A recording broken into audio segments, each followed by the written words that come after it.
So let's have some dialogue, man. Let's have some dialogue and talk about some conversation. Okay. We're really focusing on this whole thing, what's going on in the community with the officers, the police, the brutality, the people getting. What's going on with the community? What's going on with the police department? How did we get here, really? And I say that because when I grew up, man, North Akron, I was actually in North Akron growing up, man, it was so different. We had, we used to be playing football in the street, the police would ride down the street, stop, they would pull over, get out the car, they would deputize us, give us these little badges, right. Flags hanging up when we do the little deputy thing, you know what I'm saying, and they told us to do. It was just a totally different relationship with the police now. I look out the window now and I see little kids, they can't be no more than about 7, 8, 9 years old. The police come, they go to popos, they also running down the street. You 7 years old, what you did? Right. But I'm saying it's a different connection, it's a different experience. Where did things go wrong, man? How did we get here?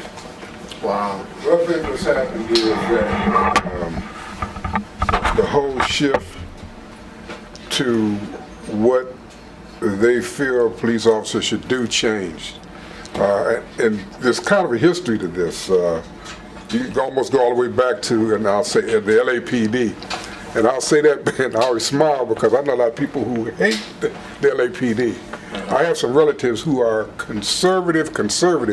If you say the LAPD, they'll go off.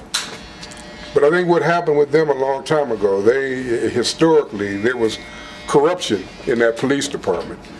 And so they came up with a model where the officers were in their patrol vehicles and they did not get out of the car and intermingle with the people. They were there to take reports and answer calls. And at that time, Los Angeles was considered the police department, and that is the model that most of the police departments picked up and pursued.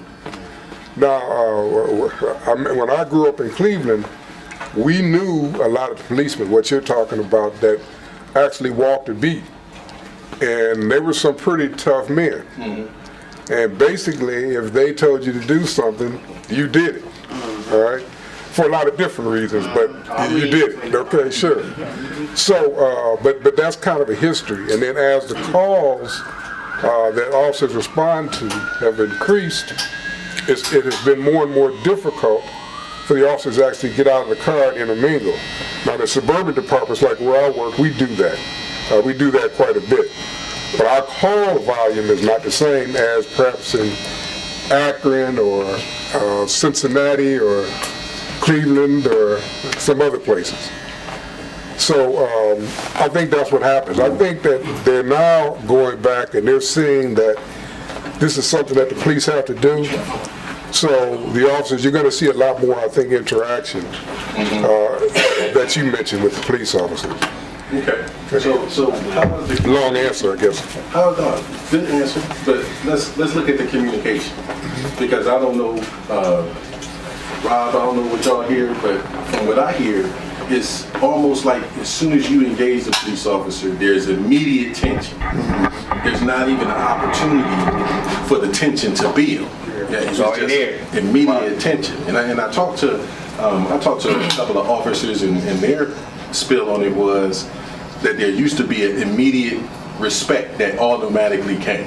You know, if we was all sitting in here and we was all plain clothes and a fight broke out and you stood up and put out your badge and say, hey, I'm a police officer, we automatically kind of got in line and said, you know what, we're going to respect him. He's the authority. He automatically takes rank in the room. What I'm hearing from officers is the respect that people have in the community for the police isn't there, so they feel like they have to establish that respect upon impact. So what's your experience with this? I don't know, if anybody want to chime in on that. Well, if I could say this, I think it's the interaction of a male figure, period, an authoritative figure we have less male teachers now. I remember the male teacher in the school would be the enforcer, you know, in case the female teachers were having trouble. Even the old uncle or grandfather in the neighborhood, or you know, even the male in the home, it's a male voice. And I think the youth have just less engagement with a male voice. Therefore, there's not great respect, period, when a man comes around, an elderly man, and then if he has on a badge or on a uniform, there's not going to be, if it's not respect for the man, it won't be respect for the uniform, won't be any respect for the badge, and therefore there will be no respect when it's an attempt for law enforcement. And I just think the male figure being in the home, and then in the family standing up, and then in the school standing up, it's been a trickle down reduction, and to the ultimate loss of just an authoritative man around. And so I think that when it comes to the police then, which is generally a strong male force, and I know there's a lot of women on the force now, but generally without the teaching of respect, and the teaching of respect for your elders and teachers and the community and people in charge and people in authority, without the proper teaching of that from the home, then when they get out on their own, it won't be conducted in their manner or behavior. Right. Let me just say this, I mean, growing up, let me just start off by saying this, I have respect for law enforcement. Yes. However, growing up, we were taught that the purpose of police were to protect and serve. Yes. What we have seen here recently is not protecting and serving. Unfortunately, I know there's a lot of good policemen. We have one right here, and I've met a ton of them here in the city of Akron. Unfortunately, what we see, especially on our social media, we see a lot of innocent people getting beat down. Now, some of them may have done some small infraction that deserves to be punished, you know, through the legal system. But some of these unwarranted, brutal beatings, just unnecessary. They take their position or their badge and they just go too far. Now, some of you might disagree with that. What I've seen, for example, the young girl in the classroom a few weeks ago, to me that was above and beyond what they should have done. When I see that, I look at it as that could be my daughter. That could be my sister. So automatically my temperature gauge is going up, because a white officer, young black girl, she gets thrown around like that like a rag doll. That's unnecessary. I'm sorry. I was going to say, I would say to you that there are approximately 1.1 million police officers in the United States. So if you take every one of these incidents that you've seen, and people, they don't like to hear statistics when you talk about people who've been killed or injured. But the reality is you sort of have to look at that. If you took a look at all of these incidents that we know about versus the 1.1 million policemen, you have a very small percentage. 1.1 million people, you're going to have some people who probably don't belong in the business. Mm-hmm. I can say that about barbers. Mm-hmm. I can say that about attorneys, right, doctors. So yeah, there are people who should not be in this business. There's no doubt. There have been some things that have been done that I look at, because I'm old school. I would rather talk to you than have to fight you, because I don't want to get beat up. And there's a lot of bad people out here. Just because you got a uniform and a badge and a gun don't mean you can't take one. So I would rather talk to you.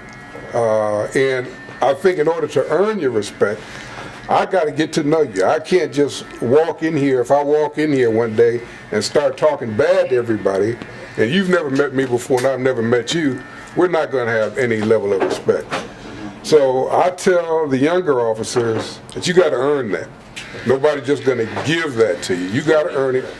And I call it labeling. I think what happens, policemen come into some neighborhoods that automatically label. And I think you have to resist that. Now, hey, there are some bad neighborhoods in some cities in this country. Okay, and I've been around long enough. I know officers like from Baltimore. They've had 300 homicides in Baltimore. So I'm telling an officer there, you got to be you got to deal with people properly. But this guy's going into a situation where you got 300 people killed. Listen, you had a Yeah, I'm sorry. Yeah, like I said, yeah. To both of you, I think you both have some interesting points. I think, from statistically, you're probably seeing few compared to the numbers that we have, but given social media, it's amplified. Oh, sure. And I think Absolutely, it goes even beyond that, though. Absolutely, You know, yeah. my parents grew up in the 30s and 40s, and they would have stories about their interaction with the police, Oh, whether it's in the 60s and 70s dealing with the civil rights movement, Sure. you know, all those things. And then you see Rodney King. You know, for me, growing up at that time, it's like, how could they do that to this man? You know, they're just beating him.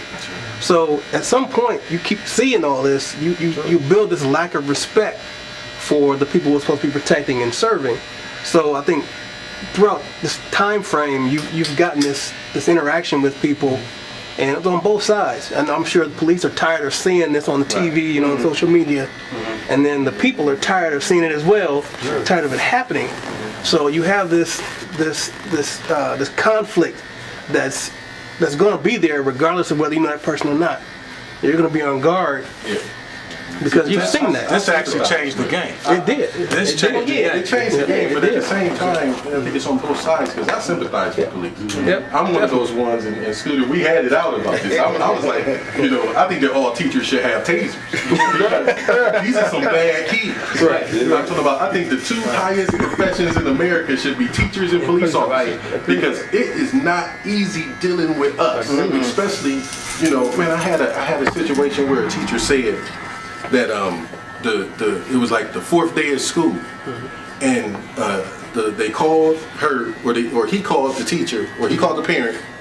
You gotta come up here and get your son. She comes up to get the son, and you know this is after the third day of sending him to the office. It's only the third day of school. Right. She finally comes up to the school and she says, "I had him all summer. Did I call y'all when I had him?" Wow, what kind of statement is So that? you talking about parents who's really getting relief by sending, you know, they're not disciplining these children to send them up in school to learn. So the question is, if you have a child that's disrupting the classroom, your child is there to learn. So do that child get to rob your child of an education because they want to be disruptive in the classroom? You know, what comes first, the chicken or the egg? Is the police, are we getting on them about being too aggressive? Or is the real problem that the children don't have discipline? Where does it start? And with me, I got a kind of two mindsets about it. I mean, I'm not double-minded about it, but I'm saying before the transformation. You know what I'm saying? Okay. I used to be a one person, and now that God has transformed my life, I'm another. So I thought different. So being in the streets and doing stuff in the streets, I looked at police as the enemy. And that's what these guys, a lot of these guys in the streets think of them. You the enemy, you gotta catch me. You know, that's your job. I'm gonna make you do your job. And you know, after being transformed, but in renewing my mindset, it was all wrong. My thinking was wrong. So now I know that they're there to help me. And so I teach my sons. I got 5 boys. So it all starts at the home with them, being their role model. You know what I mean? Letting them see me every day work. And when the police or they pull me up, I just got pulled over. I got a lead foot, you know. I'm just being honest. All right. And the way I encountered the police, you know, I was mad, but I said, yes, sir, no, sir. You mind if I grab my thing? You know, so my son was in the car. So he's seeing how I encounter with the police. So he got to understand that. I mean, even though my oldest son, he's 27. You know, just how he sees me encountering with the police. So, you know, to me, you know, being that role model, stepping out there, knowing you can't win at that point in time, but maybe you got to win in court. You know what I mean? So with this, we about to be role models. We got to be the pillar or the person that stands out there for the kids and let them see you. So what you gonna do when it happens? Are you gonna be that one that flip out?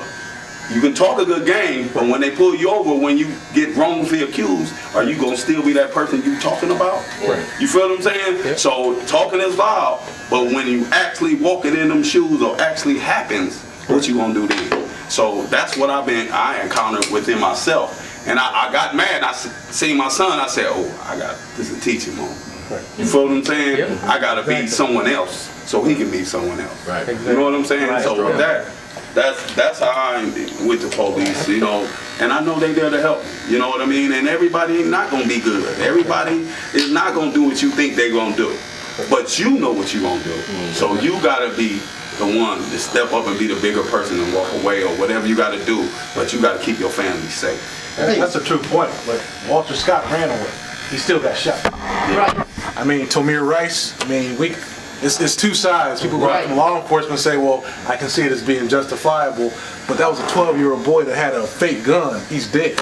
Right. You know, a young man down in Southern Ohio who was in Walmart, who was playing with something that Walmart sells, he got shot. He's dead. So, I mean, there's two ways you can look at it, but the police, you can't just let the police get away and say that they're, you know, here, because everybody does not have that protect and serve mentality. Okay, so can I say something else?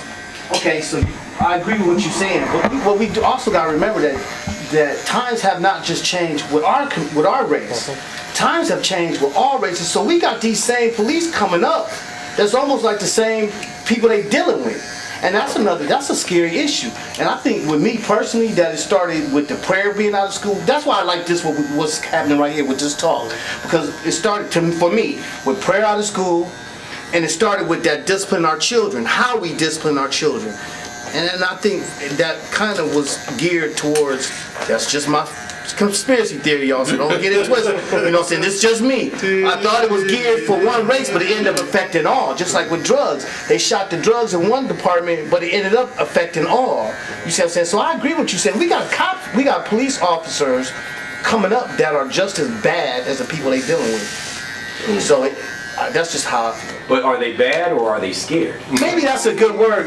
You're right. I might have used the wrong terminology with bad and scared. Yeah. What you saying, man? So, kind of back to that, why is the community where it is? And we talk about statistics, but more influential than statistics is history. Oh, yeah. That's why I mentioned that earlier. You know, the history of the police force, you know, the history of, because these black males are here, so the history of law enforcement, of police state, as it relates to the African American, the African, the black, has always been one-sided. What's happening now is technology is bringing things more readily available for people to see it. Right. You know what I'm saying? So now it's like, whoa, for real? Right. But this stuff's been going on. It's not been an uprise or a downturn. It's not brand new. This has been consistent all year, every year since the beginning of time. Since the beginning of the European invasion. Let's be real about it. Right. You know what I'm saying? So when we talking about, now we move into where we talk about, okay, the history. Now we go to today when we talk about the school system, these kids. Well, by the oppression, let's be real with it, by the oppression, what you have is now a systematic ideology to put individuals in their right place. And if that means to destroy the black family is taking the male out the black family, that's what we need to do. You know what I'm saying? If you got a powerful man, you know what I'm saying? Like, think about Amistad for a second, the movie Amistad. Okay. Let's think about this, okay? You know, you got a lot of these slaves on the boat, right? All right? The strongest and the biggest, right? You can't deal with them. So what you gonna have to do with them? Get rid of them. You gonna have to get rid of them. Why? Because that one person could influence everybody else. And the crazy thing about it is our young generations right now, they the ones really stepping up and moving forward to that. But see, they don't have guidance. Right. Their ignorance on fire. Right. And the thing is, where does it start? And where does it stop? You know, Rob was just talking about fear, and sometimes I wonder, because I think that the reason that we're missing the mark is because it's kind of based on our perception is connected to race and is connected to us being targeted as a race. And I think that that's a byproduct of it. But I was always taught that the most dangerous thing is a person with a gun that's scared. Yes, sir. Not that a person with a gun that knows how to use it, but a person with a gun that's scared. Yeah, Now, let's take you, Moss. Let's take you. Now, you coming from work, You got your, what's them, Bruno Magli's on or something? You know what I'm saying? I'm just saying, you look good, you know what I'm saying? You look good, you cleaned up and that type of thing. Right. But at the same time, I see you when you just lounging, okay? And just to look at you, I wouldn't know that you was months away from a doctorate degree. Wow. I wouldn't know that. Wow. I wouldn't know that. So when an officer is looking at you, not Bruno Jerome Moss, but regular, chilling, swing by the shop, you know, get a cut on Saturday morning, you know, rolling down the street, Jerome Moss. Wow.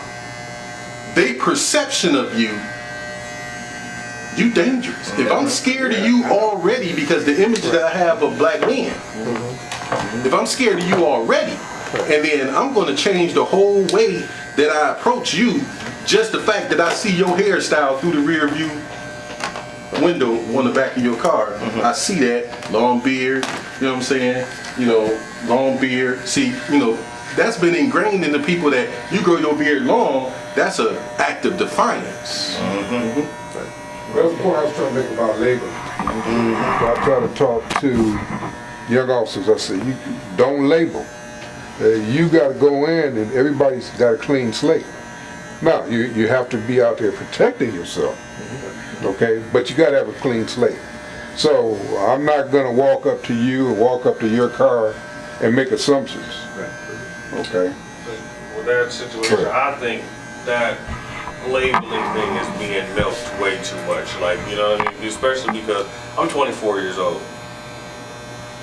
Growing up, I've been in the hood. Like, I've been in the gang since I was a kid. Like, I just, like, maybe 5 years ago stopped doing that because I have a child, I have a son. I gotta be daddy. I can't be gang banging Ross no more. You know what I mean? But me being 24 right now, like, I guess if you looked at me, you'd probably think I still sell drugs or something like that. I own 2 businesses. Nobody knows that. I got 5 certifications. Nobody knows that. You know what I mean? Like, and I just feel like that people, like the police, like they, well, my grandpa always say this thing. He said, "You ain't just met me." You know what I mean? Because like how stubborn he is. And I tell him he's stubborn all the time. He said, "You ain't just met me." We knew how the police was like when back in your time. You know what I mean? The police have always been the same. There were good police then, and it was bad police then. It's still the same way now. So why antagonize that? You know how the certain police are gonna be. Why are you trying to push those buttons then? Why you want to see how far you can go? Because you're not gonna get very far. Because you're gonna stop right then. Because you're gonna go in the casket right after you push them. So I don't know. Like I just feel like people my generation, like, we too arrogant. No matter how much knowledge we claim to have, we too arrogant. Like, not me, you know, like, you know, different, like, we just push the police too much. We know what could possibly happen. Why you want to make an example out of yourself? I'm not gonna be no martyr. I'm not gonna let nobody kill me, you know, just trying to prove a point, trying to see how tough I was before. Because no matter what, the police is tougher. Because if I kill you right now, I'm going to jail. You a police officer, you kill me, I'm going to the morgue, you going home. That's just how that goes. Well, at the end of the day, what do we do? It's like, I'm almost confused now as to just exactly, because it used to be, you know, we grew up in a time to where as long as everybody was trying to learn their rights. What are my rights? What are my rights as a citizen? And as long as I did things that was within the barriers of what my rights was, I knew that I was protected under the law. Now, it seems like that is like a gray area. You know what I'm saying? So when you're talking to young men, you know, I got to be honest, I got 2 sons, you know, that's 21 and 25. And I sat them down last Thanksgiving and, you know, we had to have that conversation that the old rules don't apply no more. It's like just based out of, it's almost like let's get through this situation right now. Let's get out of this and let's get you home. So all the thing about I know my rights and all of that, you can't do that anymore. So I ask you, being an officer, you know, comment on that. What do we do? If I get pulled over by the police, what do I do?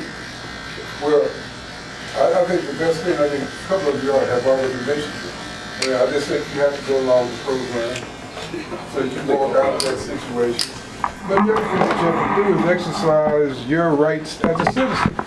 You know, I hear more complaints sitting in the barber shop about interactions with police officers. And I'm an administrator where I work, and I tell people, well, did you call someone and complain?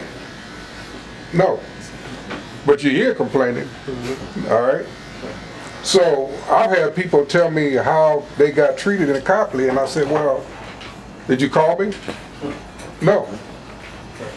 Can't do anything if you don't call. You can't get the behavior corrected if it's not brought to the attention. And I gotta tell you, as an administrator, I don't like coming in Monday morning, Tuesday morning, and hearing no complaint about how some officer mistreated somebody, okay? I think it also goes back to when I was coming up, and I know we're men here, but the one thing, my mother raised us by herself for a while on the east side of Cleveland. One thing she said was, you know, you respect authority as long as they're not telling you to do something immoral, okay? You respect the authority. If there's a problem, you come tell me, let me deal with it, okay? And I think sort of what's happening now, I mean, I worry more about my daughter who's a 20-year teacher. I worry more about her safety in school than I do about me, okay? Because some of the things that I've heard, people have come in and challenged the teachers, threatened the teachers, and they're not armed. So I think somebody said something about That's what I'm saying. authority. Sure. A lot of these kids now, like, I mean, and like I said, I'm young too, so I'm in that category. Don't nobody want to eat crow. Don't nobody want to be humble and just, I mean, no matter what he telling you, if he talking to you, all kind of crazy.